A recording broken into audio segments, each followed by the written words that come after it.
Mr. Jacks, I was wondering if you'd made any decision regarding the assistant manager's position. It's between Stu and yourself. Stu Rubin, the new guy? Stu's someone who's not afraid to make the tough decisions. I'm perfectly capable of making the tough decisions. I'll let you know as soon as I decide, okay?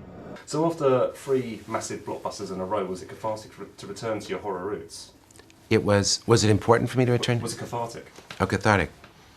No, because the Spider-Man pictures weren't really terrible experiences for me. They were wonderful experiences. But it was a good lesson for me about working with a much more bare budget, a smaller team, and a shorter schedule. I had to really remember the simplest things about telling a story because I didn't really have time for a lot of extras. For instance, I remember there was one scene in the picture where I was going to have the young lady come out of the house. I was going to have a crane shot where the camera pulls back and the sun sets. She turns to the setting sun, realizes she has no time left. This curse is coming, and the camera was going to move in, and she'd make this realization and run out of frame. And my AD said to me, my assistant director, you don't have time for that. Plus, we didn't have the money for the crane. And you've got about 20 minutes to get this shot, and the sun is going to be down in 20 minutes. So in situations like that, I'd have to remember all I have to do is put the camera on a close-up of the actress, let her step into frame. I'll have a little light with a rose-covered gel that'll be fading down. She'll look in that direction. That'll signify the sun to the audience. They'll get that. She'll get a look of panic upon her face, realizing time is short, and rush out of frame. And I would shoot it very simply, and then I would realize that's all I ever needed. I didn't need the crane. I didn't need the sun. I just needed the suggestion of it, and the audience does the work for a director. You shamed me.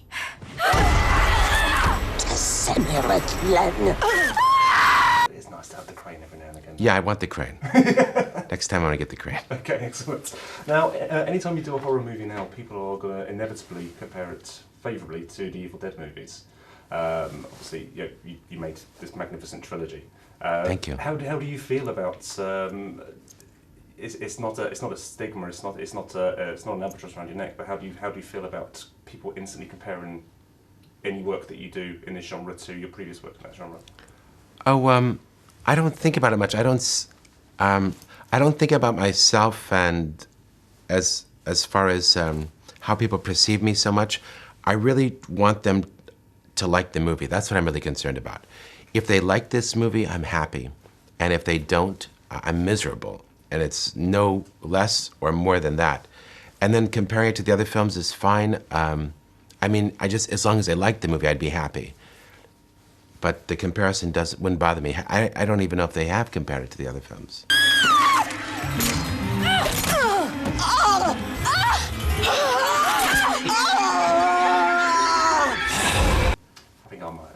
Oh, you did. You're the one guy. Well, there's some obviously Raimi-esque motifs in there. There's lots of Evil Dead style things. I see. I love that. That's fantastic. Great. That's good. Has this whet your appetite for more horror movies? Obviously, there has been talk for a while of an Evil Dead remake. I did say I was going to make an Evil Dead remake, and then I didn't do anything about it because I got so swept up in Drag Me to Hell. And now I'm going to be working on the next installment of the Spiderman pictures. But one day, I'd still like to do that. I just haven't been working on it. Fair enough. Talking about Spider-Man movies, how are you coming along with that? There's rumours flying around at the moment that you may have a villain in mind and he may be Morbius. Can you confirm or deny? I read that also, and I'm not supposed to talk about the villain right now because I think, well, really for a few reasons. The writer's writing the screenplay. We're going to see if the villains that we've discussed are working in this story and are working as a proper conflict for Peter Parker's story of human growth. If our plans work, then I would have a villainess that I knew would work. I still couldn't tell you because Columbia Pictures probably wants to treat that as they want to treat the villain with respect and tell the audience when she's or he's going to star in the movie, and basically I'm not allowed to say. Wonderfully handled. That was a long answer.